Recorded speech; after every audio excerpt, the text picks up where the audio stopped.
B of question number 6 says, using correct units, interpret the statement, the limit as t goes to infinity of a of t equals 12. Now, when we looked at the graph, there looked like to be a horizontal asymptote. So essentially, that is the horizontal asymptote. So using the correct units, we know that a of t is in milligrams. Okay, and it represents the horizontal asymptote, or the max medication in the patient.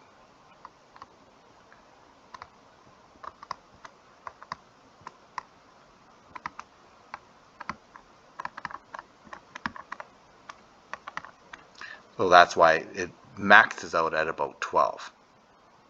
And that's why we have a horizontal asymptote there.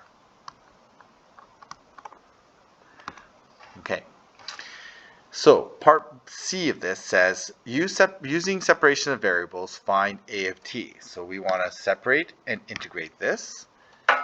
Okay, so we have, and we want to find, we've given an initial condition, so we need to solve for C.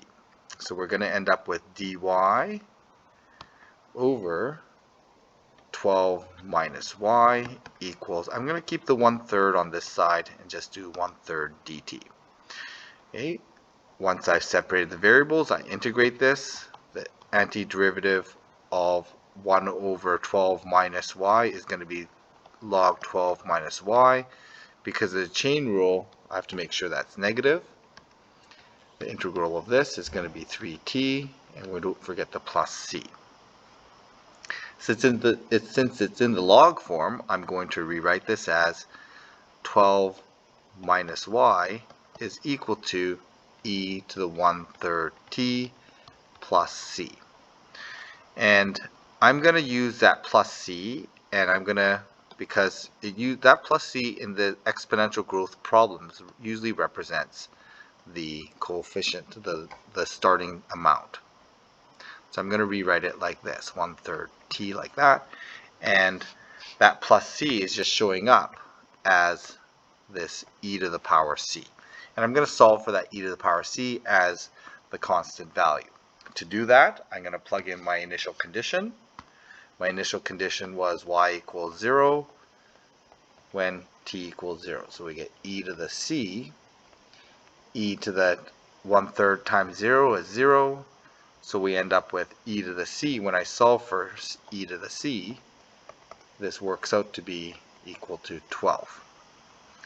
So there's my equation. I'm just going to rewrite it now as my function. So y is equal to, the particular solution is going to be 12 minus, I'll just rewrite this as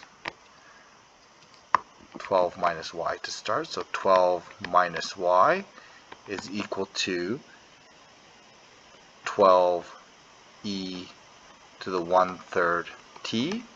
And then solving for y is equal to 12 minus 12 e to the 1/3 t. Okay, so there's my equation. Sorry, the negative 1/3. I forgot a negative in there. There's a negative 1/3 here.